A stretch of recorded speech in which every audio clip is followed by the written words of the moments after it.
नमस्कार, good morning India में आपका स्वागत है। मैं हूं अदिति राजपूत। शुरुआत हम बेंगलुरु से कर रहे हैं, जहां पर 2 दिनों से जो बारिश हो रही है उसने शहर की रफ्तार को पूरी तरह से रोक दिया है। शहर की सड़कें जो हैं वो तालाब में तब्दील हो गई हैं। कई जगह सड़कों पर घुटनों तक पानी भर गया है और ये हम बेंगलुरु शहर की स्थिति बता रहे हैं आपको, जिसकी वजह से शहर का जो ट्रैफिक व्यवस्था है वो बुरी तरह प्रभावित हुई है। पहले ही ट्रैफिक की समस्या से जूझ रहे शहर में लोगों को अब कई घंटों जाम में फंसे रहना पड़ रहा है। कल देर रात तक बेंगलुरु के कई इलाकों में लंबे ट्रैफिक जाम देखने को मिले हैं। हालांकि बेंगलुरु महानगर पालिका और प्रशासन लगातार ये दावा कर रहा है कि ट्रैफिक व्यवस्था जल्द दुरुस्त कर ली जाएगी, लेकिन बावजूद इन दावों के लोग घंटों तक ट्रैफिक में फंसे हुए नजर आ रहे हैं। तस्वीरें आप देख रहे हैं किस तरह से जो शहर है वो पानी में डूबा हुआ नजर आ रहा है। कई इलाके ऐसे हैं जहां पर बहुत ज्यादा पानी भर गया है। कहीं गाड़ियां बहती हुई नजर आ रही है, कहीं लोगों के घर के सामान बहते हुए नजर आ रहे हैं। और विश्वास करना मुश्किल है कि जो हमारी सिलिकॉन सिटी है, जो आईटी हब है बेंगलुरु, उसकी ये स्थिति हो गई है। सिलिकॉन सिटी की आईटी कंपनियों को भी करोड़ों रुपए का नुकसान उठाना पड़ा है। पिछले कुछ दिनों में जो बारिश हुई है, अगर कहा जाए ठीक से 2 दिन ही लगातार बारिश हुई है, जिसने शहर की जो पूरी व्यवस्था है उसकी एक तरह से पोल खोल कर रख दी है। मौसम विभाग ने आज भी यहां पर बारिश की आशंका जताई है, यानी फिलहाल बेंगलुरु और आसपास के इलाके जो हैं वहां पर लोगों को राहत मिलती हुई नजर नहीं आ रही है। कल भी हमने आपको तस्वीरें दिखाई थी अलग अलग की क्या स्थिति हो गई है, और ये आज की आप तस्वीरें देख रहे हैं जहां पर सब कुछ पानी बेंगलुरु में नजर आ रहा है। और लोगों के लिए ये आफत बनकर सामने आया है, क्योंकि पहले ही लोग घंटों यहाँ पर ट्रैफिक जैम में फंसते थे और अब वो घंटे और बढ़ गए हैं। पहले अगर 1.5-2 घंटे लगते थे तो अब 3 से 4 घंटे तक लोगों को ट्रैफिक में फंसे रहना पड़ रहा है। इस तरह की स्थिति वहां पर पैदा हो गई है।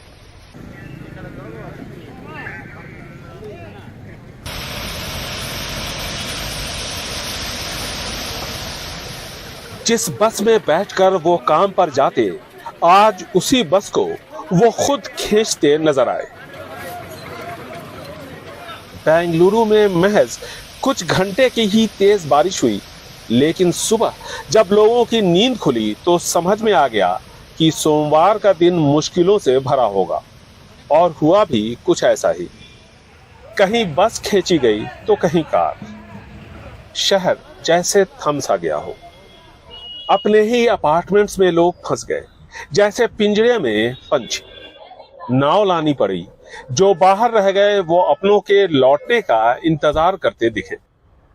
बेचैनी हर जगह पसरी थी। आखिरकार बोट आई परिवार के साथ। बार ऐसा होता है। हर चीज की एक सीमा होती है। बहुत हो गया, अब सरकार को कुछ करना ही पड़ेगा। शारजापुर रोड पर बोट दिखी तो एचएएल के इलाके में भी पानी का जमाव दिखा। तेजस विमान जहां बनता है वहां देखिए किस तरह पानी भर गया। सड़कों पर लंबा traffic jam. HAL, Bellandur, Whitefield, Indira Nagar सभी जगहों पर पानी भरा नजर आया। इसकी 3 वजह बताई जा रही है। 1, बारिश का पानी निकालने वाले नालों पर कब्जे। 2, वक्त रहते नालों की सफाई का न होना। और 3, झीलों के रास्तों पर अतिक्रमण। 1 हफ्ते के अंदर दूसरी बार ऐसे हालात से शहर गुजर रहा है।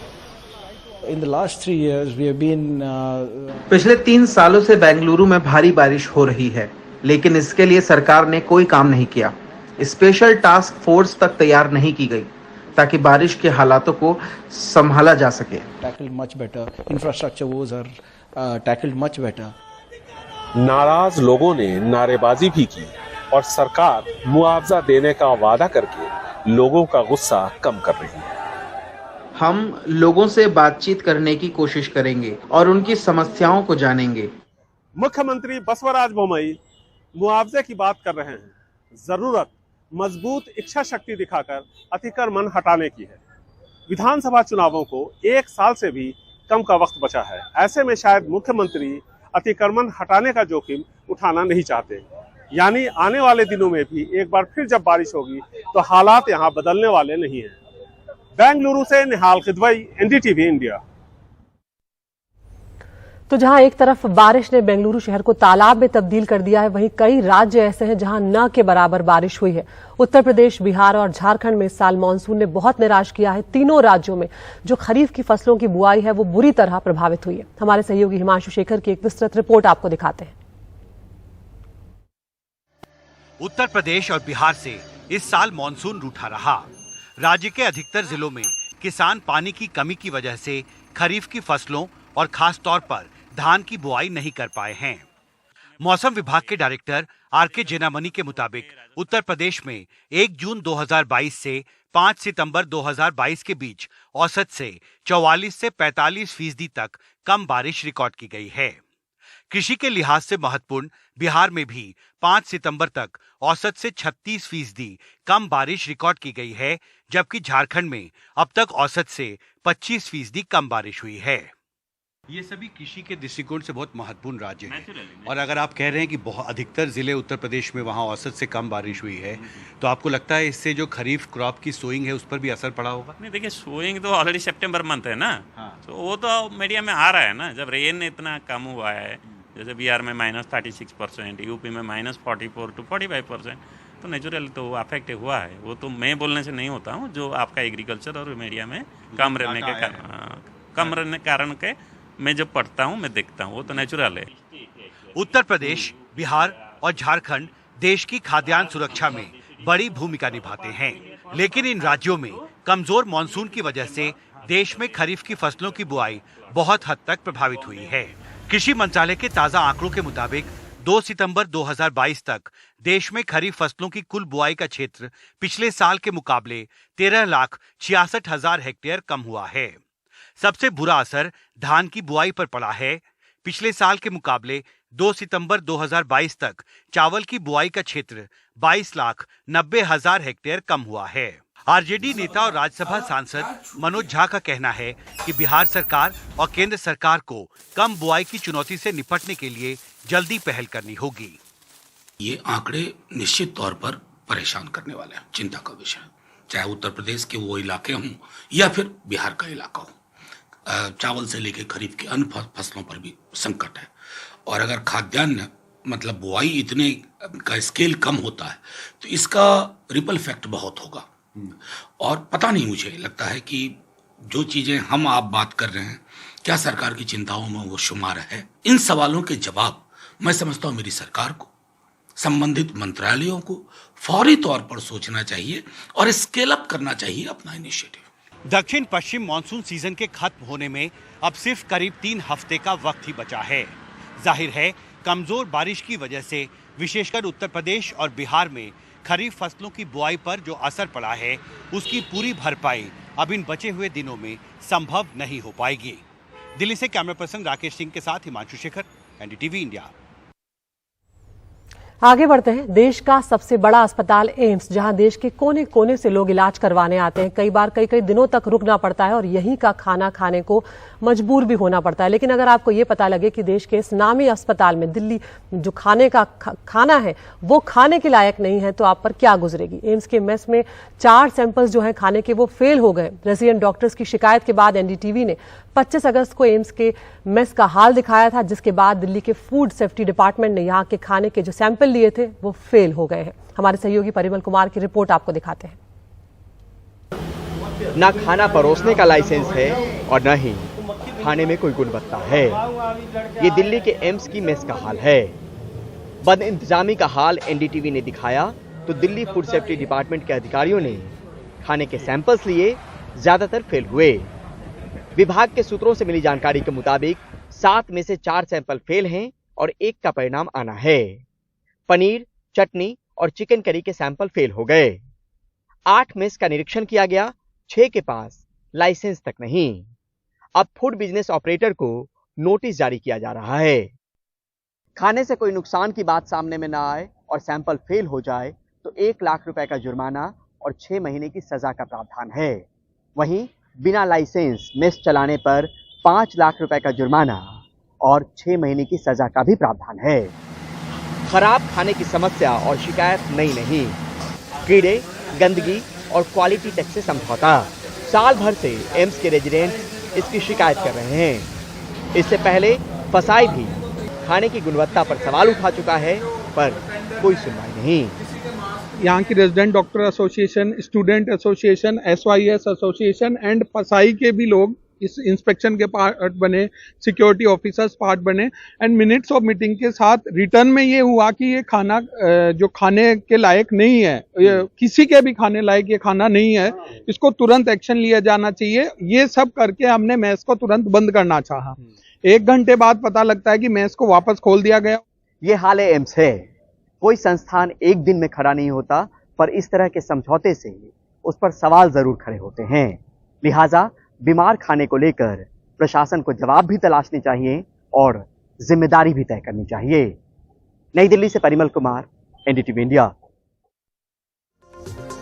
और गुड मॉर्निंग इंडिया में ले रहे एक छोटा सा ब्रेक के बाद आपको दिखाएंगे देश का सबसे बड़ा कार चोर पुलिस की गिरफ्त में।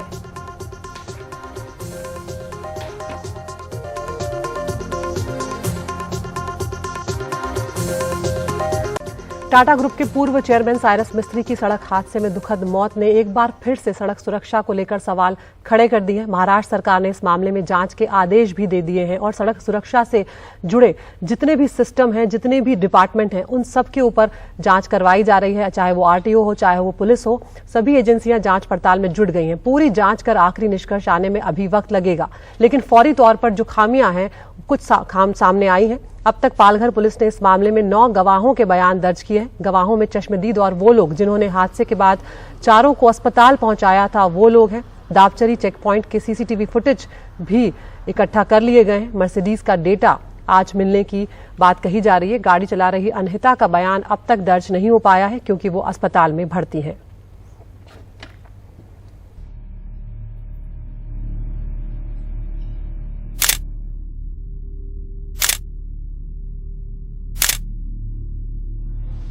मर्सिडीज कार का आगे का हिस्सा जिस तरह से क्षतिग्रस्त हुआ है, उससे ये अंदाजा आसानी से लगाया जा सकता है कि हादसे के वक्त कार की रफ्तार कितनी तेज रही होगी।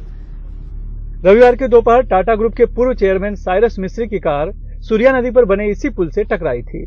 साइरस मिस्त्री और जहांगीर पंडोल की मौत मौके पर ही हो गई, जबकि कार चला रही अनहिता पंडोल और उनके पति डेरियस पंडोल गंभीर रूप से जख्मी हैं। दोनों का HN रिलायंस फाउंडेशन अस्पताल में इलाज चल रहा है। पुलिस के मुताबिक सड़क हादसे की जांच विभिन्न एजेंसियां कर रही हैं, जिनमें RTO, NGO, फॉरेंसिक और मर्सिडीज कंपनी के एक्सपर्ट भी हैं। सबकी रिपोर्ट आने के बाद ही सही वजह पता चलेगी। फॉरेंसिक साइंस लेबोरेटरी की टीम्स मुंबई और थाना से आके उन्होंने सब एविडेंस इकट्ठा किया है। रोड ट्रांसपोर्ट ऑफिसर्स वो भी आए हैं और अभी इसका जो डेटा रहता है अंदर का, वो टीम भी आज शाम में आ जाएगी। वो मर्सिडीज बेंज कंपनी की तरफ से हम उसके पैरामीटर्स चेक करेंगे। लेकिन हादसे के चश्मदीदों, इलाके के लोगों और सड़क यातायात से जुड़े लोगों की माने तो सूर्या नदी के पुल पर सड़क की बनावट ही हादसे के लिए जिम्मेदार है, क्योंकि अहमदाबाद की तरफ से मुंबई आती सड़क जो 3 लेन की है, वो अचानक से 2 लेन में बदल जाती है। सड़क की चौड़ाई नापने पहुंची ऑल इंडिया वाहन चालक मालक संघ की एक टीम के मुताबिक पुल पर जहां कार टकराई वहां सड़क की चौड़ाई सिर्फ 7 मीटर है, जबकि उससे 50 से 60 मीटर पहले ही 10 मीटर है। ऐसे में हादसे होंगे ही। खास बात है कि मौके पर चेतावनी का कोई साइन बोर्ड भी नहीं लगा है। यहाँ पे तो 11 मीटर है, हाँ। लेकिन 11 मीटर से आते आते यहाँ 10 हो जाता है। 10 से आगे आगे आप जाओगे तो 7 मीटर हो जाता है। अच्छा। और 7 मीटर सडनली होता है, तो इसके लिए ड्राइवर घबरा जाता है और दोनों गाड़ी के बीच में छोटी गाड़ी सैंडविच हो जाती है और एक्सीडेंट होता है। साइन बोर्ड होना चाहिए कि आगे 2 लेन है और 2 लेन का पुल सेपरेट और बना है, लेकिन ऐसी कोई सूचना वहाँ पे नहीं लगी है। ब्लिंकर भी बंद था। जब ये इस तरह का इलाका है जो कि जिसे कहा जाता है कि दुर्घटना हो सकती है, बिल्कुल उस तरह की यहाँ की बनावट है, लेकिन इसके लिए किसी तरह का कोई चेतावनी या साइन बोर्ड नहीं लगाया गया है कि देखिए ये गाड़ी आ रही है, ये तीसरे लेन में है। अभी चूंकि हम यहाँ पर खड़े हैं इसलिए ये अभी से ये दूसरे लेन में चलेगी, लेकिन अगर 3 गाड़ियाँ एक साथ आती हैं और एक साथ आकर इसी रफ्तार से अगर एक साथ इस जगह पर आ जाती हैं 3 गाड़ियाँ, तो यहाँ से फिर अचानक से 2 लेन में उन्हें अपने आप को स्थापित कर लेना बहुत ही मुश्किल होता है। हादसे के चश्मदीद यशवंत और एम्बुलेंस चालक इदरीस ने भी बताया कि यहाँ पर हादसे होते रहते हैं। हालांकि पुलिस ने पिछले 2 साल में सूर्या नदी के पुल पर किसी हादसे की रिपोर्ट से इनकार किया। लेकिन आसपास के लोगों का कहना है कि कुछ साल पहले एक गाड़ी इसी तरह पुल के नीचे गिर गई थी। एक्चुअली में हमारा जो ये ब्रिज है, ओवर ब्रिज, ये ओवर ब्रिज भी एक्सीडेंट जोन है। एक्सीडेंट वहाँ हमेशा होते हैं सर। हाँ, ये चारोटी ओवर ब्रिज है, वो भी जगह पे आके यू टर्न है। और वहाँ तो ऐसे हादसे हुए सर कि ब्रिज के ऊपर से इंसान नीचे गिरे हुए। और अभी 6 महीने पहले तो एक ट्रक नीचे गिरी थी, ऊपर से ब्रिज के ऊपर से ट्रक नीचे गिरी थी। कितने लोग बैठे थे? आदमी थे। हाँ। तो दो आदमी पीछे के बेहोश पड़े थे, उसको जान नहीं था लगता। अच्छा। और आगे के उसको होश था। अच्छा। आगे वाले सीट बेल्ट लगाया था, आगे वाले ने, पीछे वाले ने नहीं लगाया। हाँ। तो आगे जब वो टकराई तो आपने देखा होगा सफेद सा खुल गया होगा, एकदम जो थैली जैसा बैग जैसा आ जाता है, एयर बैग जिसको कहते हैं, वो आगे खुला हुआ था। नहीं, बाद में खुला हुआ था। पीछे का नहीं खुला। पीछे का नहीं। सड़क का अचानक से संकरा हो जाना तब मुसीबत बन जाता है जब गाड़ी तेज गति से आ रही हो। साइरस मिस्त्री जिस मर्सिडीज कार में बैठे थे, उसे देखकर उसकी स्पीड का अंदाजा आसानी से लगाया जा सकता है। इस कार का आगे का पूरा हिस्सा क्षतिग्रस्त हो चुका है, चकनाचूर हो चुका है। हालांकि जो बोनट है वो सही सलामत है, लेकिन इंजन और उसका आधा भाग देखेंगे तो लगभग उसके एक तरह से कार के परखच्चे नीचे से उड़ गए हैं। आगे जो बैठी थी वो अनहिता पंडोल थी, जो कि कार चला रही थी राइट साइड में, और उनके बगल में यहाँ पर उनके पति बैठे थे डेरियस। ये दोनों अभी जख्मी हैं और इनका अस्पताल में इलाज चल रहा है। ये इसलिए बच गए क्योंकि ये देखिए, ये जो एयर बैग्स हैं, ये एयर बैग बाकायदा खुल गई हैं, जिसकी वजह से जब इतने जोर से झटका भी लगा तो इन्हें चोट कम आई है। हालांकि खून के धब्बे, खून के निशान आपको यहाँ पर फिलहाल दिखाई पड़ रहे होंगे। जबकि साइरस मिस्त्री और जहांगीर पंडोल की मौत हो गई। वो जो है जहांगीर बताया जाता है कि यहाँ बैठे हुए थे और साइरस मिस्त्री उस तरफ बैठे हुए थे। ये पता चला है कि दोनों ने सीट बेल्ट नहीं लगाया था। यही वजह है कि हम देख रहे हैं कि इनकी जो एयर बैग थी वो नहीं खुल पाई। साइरस मिस्त्री रविवार को अपने पारिवारिक मित्रों के साथ गुजरात के उदवाड़ा में ईरान शाह अतास बहराम यानी कि पारसी टेम्पल से लौट रहे थे, तब यह दुखद हादसा हुआ। पारसी मंदिर के धर्मगुरु दस्तूर जी खुर्शेद ने बताया कि साइरस मिस्त्री और उनके पिता इस मंदिर के साइलेंट डोनर थे। 6 महीने पहले ही साइरस मिस्त्री की कंपनी ने इसका जीर्णोद्धार कर ऐतिहासिक लुक दिया है। साइरस और उनके भाई शाहपुर रेगुलर विजिट करके सब काम उनकी निगरानी में देखते थे, और करीबन 2:30-3 बजे मेरे को फ़ोन आया कि ऐसा हादसा हुआ है। तो हम सोचे कि वो शायद एक्सीडेंट है, जिंदा है, तो उसको वापी लेके आ रहे हैं। तो हम लोग इमीडिएटली यहाँ से वापी के लिए रवाना हुए। फिर रास्ते में मालूम हुआ कि साइरस की मौत हो गई है। इस बीच साइरस मिस्त्री और जहांगीर पंडोल के शव का मुंबई के जेजे अस्पताल में पोस्टमार्टम किया गया, लेकिन मौत की वजह अभी जाहिर नहीं की गई है। हादसे में घायल अनहिता पंडोल और उनके पति डेरियस पंडोल का मुंबई के एचएन रिलायंस फाउंडेशन अस्पताल में इलाज चल रहा है। गुजरात के उदवाड़ा और महाराष्ट्र के पालघर जिले से कैमरामैन प्रवीण रोहित साथ सुनील सिंह, एनडीटीवी इंडिया के लिए। दिल्ली पुलिस ने देश के सबसे बड़े कार चोर अनिल चौहान को गिरफ्तार कर लिया है। अनिल पर देश के अलग अलग हिस्सों से 5000 से ज्यादा कारें चुराने का आरोप है। बहुत ही ऐशो आराम की जिंदगी वो गुजार रहा था, बहुत पैसा उसके पास था। दिल्ली, मुंबई में उसकी संपत्तियां थी, उसके अलावा उत्तर पूर्वी राज्यों में भी संपत्तियां थी। इतना ही नहीं, अनिल चौहान ने 3 शादियां की थी, जिससे उनके 7 बच्चे हैं। लेकिन अब वो पुलिस की गिरफ्त में आ चुका है। हमारे सहयोगी मुकेश सिंह सेंगर की यह खास रिपोर्ट। 52 साल के अनिल चौहान के बारे में पुलिस का दावा है कि वो देश का सबसे बड़ा कार चोर है। पिछले 27 सालों में वो 5000 से ज़्यादा कारें चोरी कर चुका है। उसे मध्य दिल्ली पुलिस के स्पेशल स्टाफ ने एक सूचना के बाद देश बंधु गुप्ता रोड इलाके से पकड़ा। अनिल चौहान पर दिल्ली क्षेत्र के 146 मुकदमे हैं और इसके अलावा हरियाणा, यूपी और असम में भी इसके ऊपर केसेस हैं। अभी तक हमें टोटल 180 केसेस के बारे में पता चल चुका है। अनिल चौहान 90 के दशक से गाड़ियां चुराता रहा है। ये पहले मारुति 800 गाड़ियों को चुराता था और ये इन गाड़ियों को आसाम ले जाकर नॉर्थ ईस्ट के स्टेट्स में बेच दिया करता था। पुलिस के मुताबिक इस वक्त अनिल हथियारों की तस्करी से जुड़ा हुआ है। वो यूपी से हथियार ले जाकर उत्तर पूर्वी राज्यों में प्रतिबंधित संगठनों को सप्लाई कर रहा था। 12वीं पास अनिल के आपराधिक सफर पर नजर डालें तो वो दिल्ली के खानपुर इलाके में रहकर ऑटो चलाता था। 1995 के बाद उसने कार चोरी शुरू की। उस दौर में उसने सबसे ज्यादा मारुति 800 कारें चोरी की। चोरी के दौरान उसने कुछ टैक्सी ड्राइवरों की हत्या भी की। देश के अलग अलग हिस्सों में कारें चोरी कर वो नेपाल, जम्मू कश्मीर और उत्तर पूर्वी राज्यों में भेजता था।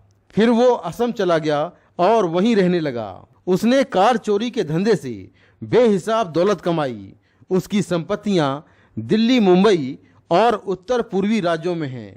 उसके खिलाफ ईडी ने मनी लॉन्ड्रिंग का केस दर्ज किया था। इस दौरान वो कई बार गिरफ्तार भी हुआ।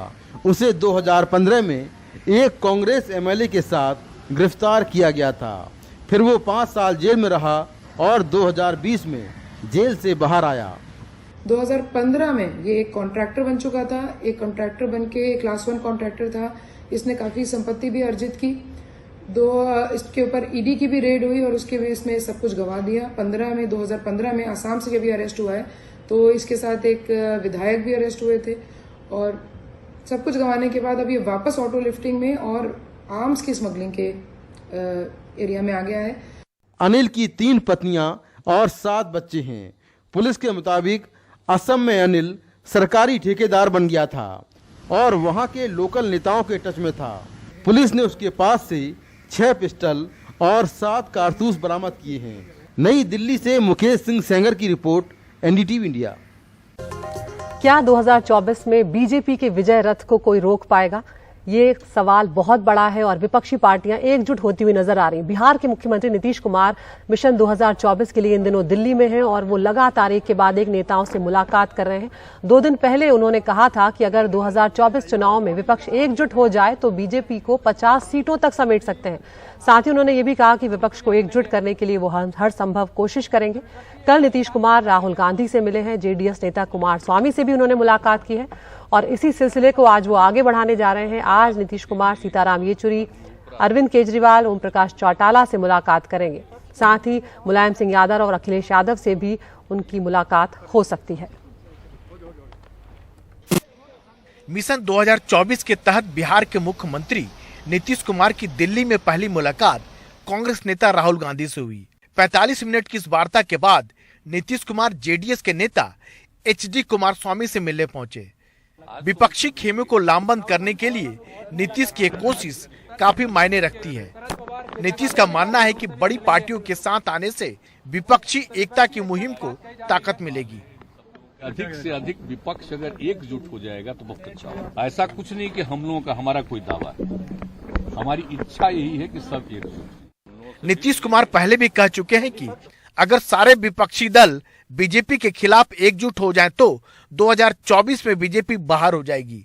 लेकिन विपक्ष की ओर से चेहरा कौन होगा, इस सवाल पर नीतीश साफ साफ बोलने से बच रहे हैं। वो खुद को इस रेस में नहीं मानते। हमारी न कोई इच्छा है न मेरी कोई आकांक्षा, उसे मत बोलिए। नीतीश दिल्ली के 3 दिनों के दौरे पर हैं। उनकी मुलाकात सीपीएम के महासचिव सीताराम येचुरी, दिल्ली के मुख्यमंत्री अरविंद केजरीवाल और एनसीपी के अध्यक्ष शरद पवार से भी होनी है। इससे पहले विपक्षी एकता के लिए ममता बनर्जी, के चंद्रशेखर राव और शरद पवार भी अपने अपने स्तर पर कोशिश करते रहे हैं। लेकिन नीतीश को जिस तरह से उनकी पार्टी ने आधिकारिक तौर पर ये जिम्मा दिया है, उससे इस मुहिम में तेजी आने की संभावना दिख रही है। भाजपा से अलग होकर अब भाजपा की घेराबंदी में जुटे नीतीश कुमार के लिए दिल्ली यात्रा कई मायनों में खास बन सकती है।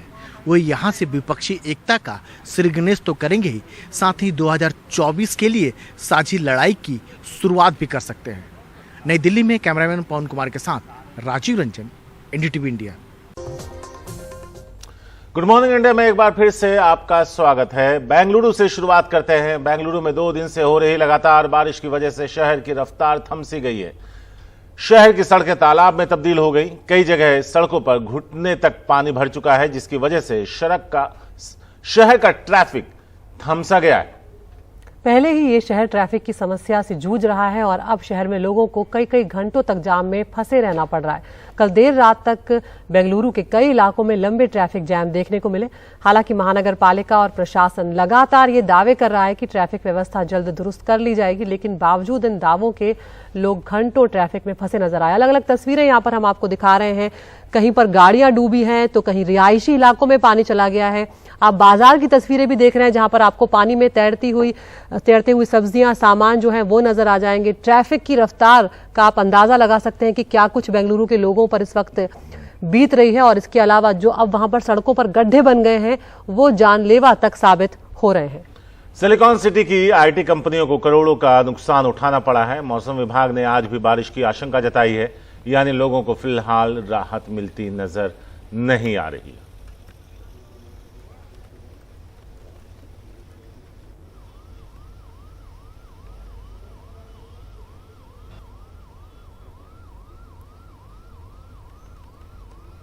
वहाँ से आप चल के आ रहे हैं? हाँ, पैदल चल के आ रहे हैं। शू सारे उठा के सारे भीग गए हैं आप?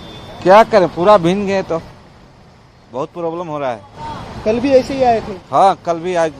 आज करीब 4 रोज से है। एक दिन परसों गैप था और परसों गैप करके पिछला बार में भी फिर आया था। इन्हें स्पैन ऑफ 1 वीक अगर 3 दिन 4 दिन ऐसे हाल है इन्हें आईटी हब, दिस इज मतलब it is so much loss of revenue even for the government, right? तो अब 2 दिन का लॉस आप और जोड़ लीजिए तो और 500 करोड़ का लॉस है। Well, it's mostly who are suffering are the employees, because once they left the home, they're neither able to go back, neither enter. Okay, and this situation has been happening not from 1 or 2 years. It's been happening from the past 10 years. People were staying in the office because they could not come out, and for 2 days they were in office because of this blockage. Their vehicles also stopped working.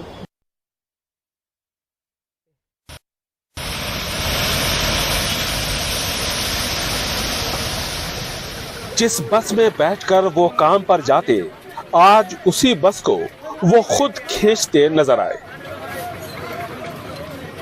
Bengaluru में महज कुछ घंटे की ही तेज बारिश हुई, लेकिन सुबह जब लोगों की नींद खुली तो समझ में आ गया कि सोमवार का दिन मुश्किलों से भरा होगा। और हुआ भी कुछ ऐसा ही। कहीं बस खींची गई तो कहीं कार। शहर जैसे थम सा गया हो। अपने ही अपार्टमेंट्स में लोग फंस गए, जैसे पिंजरे में पंछी। नाव लानी पड़ी। जो बाहर रह गए वो अपनों के लौटने का इंतजार करते दिखे। बेचैनी हर जगह पसरी थी। आखिरकार बोट आई परिवार के साथ। बार बार ऐसा होता है, हर चीज की एक सीमा होती है। बहुत हो गया, अब सरकार को कुछ करना ही पड़ेगा। शारजापुर रोड पर बोट दिखी तो HAL के इलाके में भी पानी का जमाव दिखा। तेजस विमान जहां बनता है वहां देखिए किस तरह पानी भर गया। सड़कों पर लंबा traffic jam. HAL, Bellandur, Whitefield, Indira Nagar सभी जगहों पर पानी भरा नजर आया। इसकी 3 वजह बताई जा रही है। 1, बारिश का पानी निकालने वाले नालों पर कब्जे। 2, वक्त रहते नालों की सफाई का न होना। और 3, झीलों के रास्तों पर अतिक्रमण। 1 हफ्ते के अंदर दूसरी बार ऐसे हालात से शहर गुजर रहा है। In the last 3 years we have been पिछले 3 सालों से बेंगलुरु में भारी बारिश हो रही है, लेकिन इसके लिए सरकार ने कोई काम नहीं किया। स्पेशल टास्क फोर्स तक तैयार नहीं की गई ताकि बारिश के हालातों को संभाला जा सके। Tackled much better. Infrastructure woes are tackled much better. नाराज लोगों ने नारेबाजी भी की और सरकार मुआवजा देने का वादा करके लोगों का गुस्सा कम कर रही है। हम लोगों से बातचीत करने की कोशिश करेंगे और उनकी समस्याओं को जानेंगे। मुख्यमंत्री बसवराज बोम्मई मुआवजे की बात कर रहे हैं। जरूरत मजबूत इच्छा शक्ति दिखाकर अतिक्रमण हटाने की है। विधानसभा चुनावों को 1 साल से भी कम का वक्त बचा है। ऐसे में शायद मुख्यमंत्री अतिक्रमण हटाने का जोखिम उठाना नहीं चाहते। यानी आने वाले दिनों में भी एक बार फिर जब बारिश होगी तो हालात यहाँ बदलने वाले नहीं हैं। बेंगलुरु से निहाल खिदवई, NDTV इंडिया। तो ये हमने आपको रिपोर्ट दिखाई निहाल किदवई की, और अब निहाल किदवई हमारे साथ मौजूद है बेंगलुरु से। निहाल, कल भी आप घुटने तक पानी में नजर आ रहे हैं, आपकी रिपोर्ट हमने देखी कि किस तरह पूरा शहर पानी पानी हो गया है। आज क्या स्थिति आप देख रहे हैं? ठीक हमारे पीछे देखिए ट्रैक्टर की आवाज़ आ रही है। ये वो लोग हैं, ये HAL का इलाका है जहाँ पर हमारा लड़ाकू विमान तेजस बनता है, और इसके ठीक पीछे यमलूर लेक है, बेलंदूर लेक है।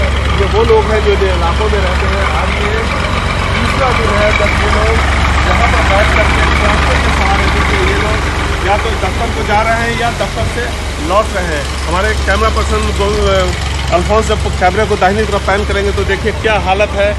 हर रोज़ ये एक आम बात हो गई है इन लोगों के लिए। एक ट्रैक्टर से लोग आ रहे हैं, दूसरा ट्रैक्टर अब यहाँ पर तैयार हो रहा है दूसरे लोगों को ले जाने के लिए। तो कुल मिलाकर के हालात कितने ख़राब है, देखिए पानी कितना ज़्यादा है यहाँ पर, ये आप देख सकते हैं। देखिए वहाँ तक पानी है, और ये जो इलाका है ना, ये इलाका है इसका जैसा कि मैंने बताया HAL का। यहाँ पर तेजस विमान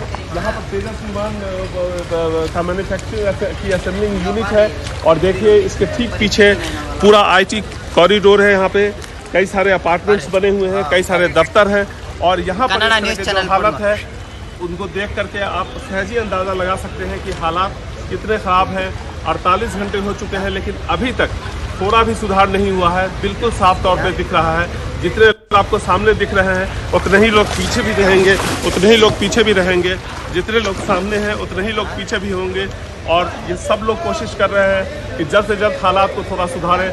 लेकिन सरकार की तरफ से जिस तरह की मदद मिलनी चाहिए वो मदद यहाँ पर नहीं मिल रही है, और इससे आम लोगों को काफ़ी परेशानियों का सामना करना पड़ रहा है। एक के बाद एक यहाँ पर ट्रैक्टर्स आते हैं। एक और ट्रैक्टर मैं देख रहा हूँ हमारे पीछे की तरफ से, सामने से माफ़ कीजिएगा आ रहा है। तो लोग इसी तरह से यहाँ पर सफ़र कर रहे हैं, उनके पास दूसरा कोई विकल्प नहीं है। शुक्रिया निहाल इस खबर को हम तक लाने के लिए। और राहत ये दिख रही है कि आपके चेहरे पर धूप नजर आ रही है, यानी मौसम साफ है। तो उम्मीद ये की जानी चाहिए कि जमा पानी जल्द से जल्द निकले और लोगों की जिंदगी वापस पटरी पर लौटे।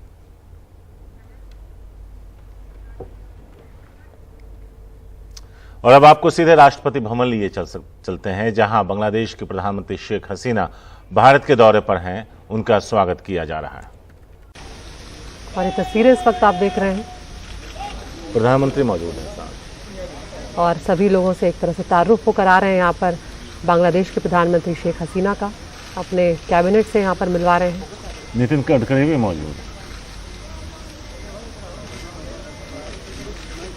तो बांग्लादेश के लिए कई महत्वपूर्ण मुद्दे हैं, जिसमें से जल बंटवारा एक बहुत बड़ा मुद्दा है, क्योंकि बांग्लादेश पानी की किल्लत से लगातार जूझ रहा है। और शेख हसीना ने भारत दौरे से पहले जो एक इंटरव्यू दिया था उसमें उन्होंने कहा था कि भारत को इस मामले पर और व्यापकता दिखानी चाहिए। दरअसल भारत से बांग्लादेश 54 नदियों को साझा करता है, जिसमें से 7 नदियों की पहचान प्राथमिकता के आधार पर जल बंटवारा समझौता का फ्रेमवर्क जो है उसको तैयार करने के लिए की जा चुकी है।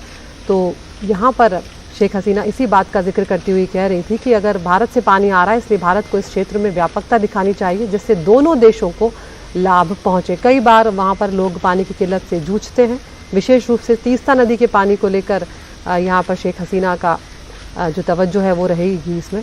और उन्होंने ये भी कहा था कि इस मामले पर समाधान जल्द निकलना चाहिए। यहाँ पर देखें तो बांग्लादेश के लिए हिंदुस्तान एक मेडिकल हब भी है अदिति, और इलाज के लिए जो पड़ोसी देश बांग्लादेश है उसकी पहली पसंद वहाँ के लोगों की वो भारत है। कोरोना के दौर में करीब 2.5 लाख बांग्लादेशी लोगों ने मेडिकल वीज़ा हासिल किया, जबकि दूसरे वीज़ों पर महज 50,000 लोग ही भारत आए। तो मेडिकल क्षेत्र में इस महत्व को देखते हुए भारत बांग्लादेश के कुछ अहम घोषणा हो सकती है। Madam, what are your expectations from this visit? Well, India is our dear friend. Whenever I come to India, it's a big pleasure for us, for me especially, because we always recall the contribution India has done during our liberation war. So we have a friendly relationship and we are cooperating with each other. So our main focus is to develop our people's condition, poverty alleviation, economic emancipation. So with all these issues, I feel that our two countries we can work together so that people not only India, Bangladesh, and also the South Asian people, they can get better life. That is our main focus. So every visit I feel that when we discuss, we are very, I hope that it will be very fruitful discussion, and our main aim to develop economically and also fulfill the basic needs of our people, that we will be able to do. With friendship, you can solve any problem. Thank you. So we always do that. Thank you. So हम हमेशा आभारी हूँ भारत के और कि हमारा देश जब स्वाधीनता और किया, जब लिबरेशन वॉर हुआ, तो यहाँ के लोगों ने जैसा हमारा साथ थे, सपोर्ट की, और बहुत लोग उनका जितना कंट्रीब्यूशन है, हम हमेशा इसको स्वागत करती हूँ और हम रियली आभारी हूँ. सो मेरे ओर से भारतवासी को हमारा शुभेच्छा, স্বাগতম.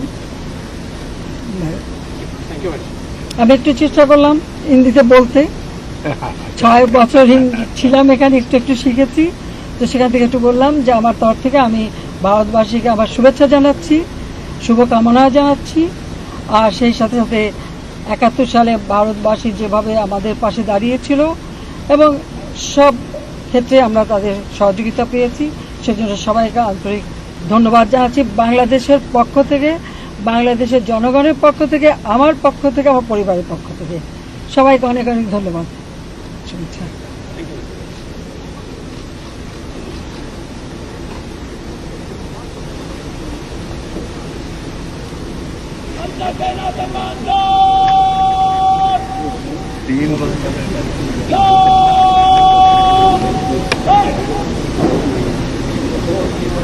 अदिति, अगर हम बांग्लादेश के पिछले कुछ सालों के इतिहास पर नजर डालें, जब शेख हसीना वहां के प्रधानमंत्री बनी तो काफी तरक्की की है उस देश में, चाहे जीडीपी की बात हो या प्रति व्यक्ति आय में, वो बहुत देशों से बहुत बेहतर हैं. और जो लोगों का जीवन स्तर है वो काफी बेहतर हुआ है. व्यापार के क्षेत्र में दुनिया में जो उनका निर्यात है वो बढ़ा है, लोगों की जिंदगी खुशहाल हुई है. तो एक तरीके से अगर देखें तो शेख हसीना को बांग्लादेश के कायाकल्प के लिए भी जाना जाएगा. एक बेहतरीन आर्टिकल भी था बांग्लादेश और उनके उस पूरे कार्यकाल पर, जो अभी भी जारी है. बिल्कुल. तो यहाँ पर जब वो मीडिया के सामने आई तो उन्होंने यही कहा कि भारत और बांग्लादेश का दोस्ती का रिश्ता है, सहयोग का रिश्ता है और आगे भी ये सहयोग जारी रहेगा. उन्होंने ये भी कहा कि विकास के कामों को आगे बढ़ाने की उम्मीद है, गरीबी को दूर करने की ओर हम मिलकर कदम बढ़ाएंगे. और उन्होंने हिंदी बोलने के साथ साथ बांग्ला में भी कहा कि मैंने हिंदी बोलने की कोशिश की है और भारतवासियों को शुभकामनाएं भी दी है. और अब सोनाली फोगाट की बात करते हैं, जो बीजेपी की नेता रही और उनकी मौत के मामले में गिरफ्तार आरोपी सुधीर सांगवान, जो उनका पीए रहा, और सुखविंदर की 10 दिनों की पुलिस कस्टडी आज पूरी हो रही है. गोवा पुलिस आज दोनों को अदालत में पेश करेगी. सूत्रों के मुताबिक दोनों आरोपियों को फिर से पुलिस कस्टडी की मांग की जाएगी. गोवा पुलिस के मुताबिक हरियाणा के हिसार, रोहतक और गुरुग्राम में जुटाए सबूतों को सामने रखकर आरोपियों से पूछताछ करनी है. मुकेश है हमारे साथ इस बारे में ज्यादा बात करने के लिए. मुकेश, इस खबर पर पूरा अपडेट दें एक बार फिर से विस्तार से. देखिए शारिक, जो सोनाली फोगाट मर्डर केस में जो 2 आरोपी हैं, उसका पीए सुधीर सांगवान और सुखविंदर जो उसका स्टाफ था, इन दोनों की 10 दिन की पुलिस कस्टडी थी और वो कस्टडी आज खत्म हो रही है. लेकिन इसी बीच जो गोवा पुलिस है वो हरियाणा में, हिसार में, रोहतक में, गुरुग्राम में और नोएडा में, इन तमाम जगहों पर आई थी और वो सोनाली फोगाट की जो प्रॉपर्टीज हैं उनकी जांच कर रही थी. सुधीर सांगवान की जो प्रॉपर्टीज है उनकी जांच कर रही थी, क्योंकि जो सोनाली के परिवार के लोग हैं उन्होंने ये आरोप लगाया था कि सोनाली की संपत्ति को हड़पने के लिए उसकी हत्या करवाई गई है. तो जो नए डॉक्यूमेंट्स मिले हैं, प्रॉपर्टी के कुछ और चीजें मिली हैं, दस्तावेज मिले हैं, उनको लेकर अब जो गोवा पुलिस है वो सुखविंदर और सुधीर से दोबारा से पूछताछ करेगी उन डॉक्यूमेंट के बेसिस पर. और आज कोर्ट में पेश करने के बाद दोनों को दोबारा से रिमांड पर लेने की कोशिश करेगी. अगर रिमांड मिल जाती है तो जो नए सबूत मिले हैं उनको सामने रखकर दोनों से दोबारा पूछताछ की जाएगी. सोनाली फोगाट की मौत 22-23 अगस्त की रात गोवा में हुई थी और उसकी कुछ तस्वीरें सामने आई थी जिसमें ये दिख रहा था कि उनको कुछ क्लब में उनको कुछ एक नशीला पदार्थ दिया गया है. बाद में जांच में साफ हुआ कि ये नशीला पदार्थ एक पार्टी ड्रग था, MDMA, और उसकी ओवरडोज से उनकी शायद मौत हुई। हालांकि अभी तक जो मौत का कारण है वो साफ नहीं हो सका है, लेकिन फिलहाल गोवा पुलिस है वो मौत की वजह जानने में जुटी है। साथ में जो अगर ये हत्या हुई है तो हत्या का मकसद क्या हो सकता है ये भी जानने में जुटी हुई है। शारिक जी, मुकेश, यहाँ पर ये भी आपसे समझना चाहेंगे कि अब तक ये साफ क्यों नहीं हो पाया है कि मौत की वजह जो है वो क्या रही है, क्योंकि अब तो काफी वक्त निकल चुका है, पोस्टमार्टम भी हो चुका है। देखिए, पोस्टमार्टम की जो रिपोर्ट आई है उसमें मौत की वजह साफ नहीं है। उनकी आगे की बिसरा की जांच के लिए जो बिसरा है और उनको टिश्यूज वगैरह हैं वो भेजे गए हैं। दूसरा, ऐसा लगता है जांच में कि ये ड्रग्स के ओवरडोज का मामला भी हो सकता है। हालांकि उसमें ड्रग्स में क्या केमिकल था, क्या था, ये बिसरा की रिपोर्ट में ही साफ हो पाएगा। दूसरा, जो गोवा पुलिस है वो अब तक ये प्रूव नहीं कर पाई है कि अगर ये मामला हत्या का है तो हत्या के पीछे मकसद क्या हो सकता है, क्योंकि गोवा पुलिस ने परिवार वालों की शिकायत पर ये पूरा मामला जो है हत्या का केस दर्ज किया था, लेकिन ये अभी तक प्रूव नहीं हो पाया है कि आखिर अगर ये हत्या हुई है तो उसके पीछे मकसद क्या हो सकता है, क्यों मारा गया उसको। तो ये सारी जांच अभी चल रही है। हालांकि परिवार का एलिगेशन ये है कि प्रॉपर्टी हड़पने के लिए उसको मारा गया था। तो गोवा पुलिस अभी जांच कर रही है, लेकिन अभी तक वो किसी नतीजे पर नहीं पहुंची है। शुक्रिया मुकेश इस पूरे अपडेट के लिए, शुक्रिया आपका।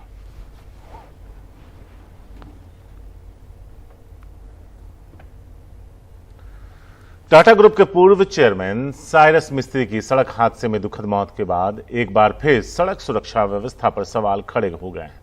महाराष्ट्र की सरकार ने जांच का आदेश दिया और पुलिस, आरटीओ और सड़क से जुड़ी सभी एजेंसियां जांच पड़ताल में जुट गई हैं। पूरी जांच कर आखिरी निष्कर्ष आने में अभी वक्त लगेगा, लेकिन फौरी तौर पर कुछ खामियां सामने आई हैं। अब तक पालघर पुलिस ने इस मामले में 9 गवाहों के बयान दर्ज किए हैं। गवाहों में चश्मदीद और वो लोग जिन्होंने हादसे के बाद चारों को अस्पताल पहुंचाया था। दावचरी चेक पॉइंट के सीसीटीवी फुटेज भी इकट्ठा कर लिए गए। मर्सिडीज का डेटा आज मिलने की बात कही जा रही है और उधर गाड़ी चला रही अनहिता का बयान अब तक दर्ज नहीं हो पाया है क्योंकि वो अस्पताल में भर्ती है।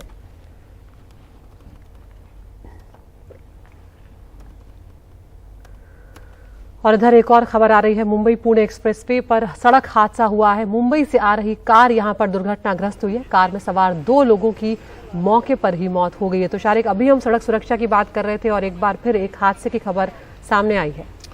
इसमें 3 लोग जो हैं उन्हें पनवेल के अस्पताल में भर्ती कराया गया है। तो एक के बाद एक सड़क हादसों में लाखों लोगों की मौत हो जाती है अदिति हमारे देश में। उसमें कई सारी वजह हैं। उन वजहों में से जो अपनी जिम्मेदारी है वो है ओवर स्पीडिंग, सीट बेल्ट का ना लगाना, अलर्ट होकर गाड़ी ना चलाना, और इसके अलावा सड़कों पर लेन में गाड़ी ना चलाने की जो हमारी आदतें हैं वो भी एक वजह बताई जाती है कि गाड़ियों का बेतहाशा भागना और दाएं बाएं काट कर अपनी गाड़ियों को आगे ले जाना, ये भी एक वजहों में से एक वजह है। आगे बढ़ते हैं। दिल्ली पुलिस ने देश के सबसे बड़े कार चोर अनिल चौहान को गिरफ्तार कर लिया है। अनिल पर देश के अलग अलग हिस्सों से 5000 से ज्यादा कारें चुराने का आरोप है। उसके लेविश लाइफस्टाइल और उसके दिल्ली, मुंबई से लेकर उत्तर पूर्वी राज्यों तक कई संपत्तियां हैं। पूरी खबर देखिए। 52 साल के अनिल चौहान के बारे में पुलिस का दावा है कि वो देश का सबसे बड़ा कार चोर है। पिछले 27 सालों में वो 5000 से ज़्यादा कारें चोरी कर चुका है। उसे मध्य दिल्ली पुलिस के स्पेशल स्टाफ ने एक सूचना के बाद देश बंधु गुप्ता रोड इलाके से पकड़ा। अनिल चौहान पर दिल्ली क्षेत्र के 146 मुकदमे हैं और इसके अलावा हरियाणा, यूपी और असम में भी इसके ऊपर केसेस हैं। अभी तक हमें टोटल 180 केसेस के बारे में पता चल चुका है। अनिल चौहान 90 के दशक से गाड़ियां चुराता रहा है। ये पहले मारुति 800 गाड़ियों को चुराता था और ये इन गाड़ियों को आसाम ले जाकर नॉर्थ ईस्ट के स्टेट्स में बेच दिया करता था। पुलिस के मुताबिक इस वक्त अनिल हथियारों की तस्करी से जुड़ा हुआ है। वो यूपी से हथियार ले जाकर उत्तर पूर्वी राज्यों में प्रतिबंधित संगठनों को सप्लाई कर रहा था। 12वीं पास अनिल के आपराधिक सफर पर नजर डालें तो वो दिल्ली के खानपुर इलाके में रहकर ऑटो चलाता था। 1995 के बाद उसने कार चोरी शुरू की। उस दौर में उसने सबसे ज्यादा मारुति 800 कारें चोरी की। चोरी के दौरान उसने कुछ टैक्सी ड्राइवरों की हत्या भी की। देश के अलग अलग हिस्सों में कारें चोरी कर वो नेपाल, जम्मू कश्मीर और उत्तर पूर्वी राज्यों में भेजता था। फिर वो असम चला गया और वहीं रहने लगा। उसने कार चोरी के धंधे से बेहिसाब दौलत कमाई। उसकी संपत्तियां दिल्ली, मुंबई और उत्तर पूर्वी राज्यों में हैं। उसके खिलाफ ईडी ने मनी लॉन्ड्रिंग का केस दर्ज किया था। इस दौरान वो कई बार गिरफ्तार भी हुआ। उसे 2015 में एक कांग्रेस एमएलए के साथ गिरफ्तार किया गया था। फिर वो 5 साल जेल में रहा और 2020 में जेल से बाहर आया।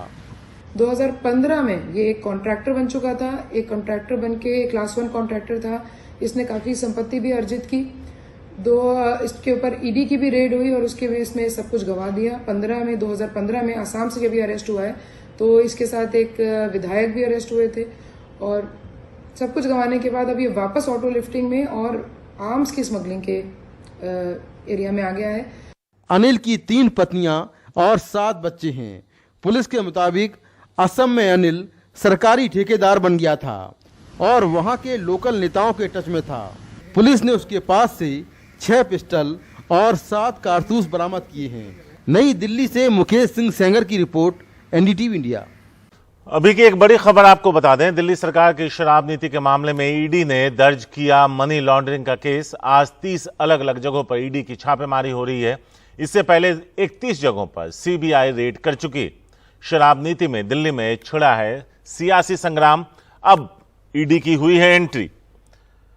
मुकेश सिंह सेंगर है हमारे साथ। मुकेश, ये खबर और इसके पीछे की खबर दोनों पर रोशनी डाल दीजिए। देखिए शारिक, जो ईडी है उसने दिल्ली सरकार की आबकारी नीति 2021-22 को लेकर मनी लॉन्ड्रिंग का केस दर्ज किया है और केस दर्ज करने के बाद आज सुबह से ईडी की टीमें अलग अलग 30 जगहों पर छापेमारी कर रही हैं, जिसमें लखनऊ है, गुड़गांव है, चंडीगढ़ है, हैदराबाद है, बेंगलुरु है। इन तमाम शहरों में ईडी की छापेमारी चल रही है। हालांकि जो सीबीआई की एफआईआर में जो मुख्य आरोपी हैं दिल्ली के डिप्टी सीएम मनीष सिसोदिया, उनके घर पर फिलहाल कोई छापेमारी नहीं है। लेकिन जो शराब कारोबारी हैं, जो एक्साइज डिपार्टमेंट के अफसर हैं, 11 अफसर जिनको सस्पेंड किया गया था उनके ठिकानों पर, और जो शराब बेचने वाले हैं उनके ठिकानों पर ये छापेमारी की जा रही है और ईडी के कई अधिकारी छापेमारी में लगे हुए हैं। जो दिल्ली सरकार की शराब नीति थी उसको लेकर दिल्ली के चीफ सेक्रेटरी ने एक रिपोर्ट तैयार की थी, जिसमें कहा था कि शराब नीति में कई खामियां हैं। टेंडर प्रोसेस से लेकर जो शराब के लाइसेंस दिए गए हैं उसमें काफी अनियमितताएं हैं और दिल्ली के डिप्टी सीएम ने जो शराब नीति है उसके बनने के बाद भी इसमें कई संशोधन किए और शराब कारोबारियों को काफी फायदा पहुंचाया। तो इसको लेकर सीबीआई ने केस दर्ज किया था और सीबीआई ने 21 जगहों पर छापेमारी की थी, जिसमें दिल्ली के डिप्टी सीएम के घर में छापेमारी हुई थी। उसी केस को आधार बनाते हुए अब ईडी ने मनी लॉन्ड्रिंग का केस दर्ज किया है और 30 जगहों पर छापेमारी चल रही है। मैं एक बार दोबारा बता दूं कि ये छापेमारी जो है दिल्ली के डिप्टी सीएम मनीष सिसोदिया के यहाँ नहीं हो रही है। हालांकि वो सीबीआई की एफआईआर में आरोपी नंबर 1 है, उन्हें सीबीआई ने सबसे मुख्य आरोपी बनाया है। लेकिन ईडी की छापेमारी जो हो रही है वो उनके घर पर नहीं हो रही है, लेकिन बाकी तमाम। शुक्रिया मुकेश। वक्त एक छोटे से ब्रेक का है।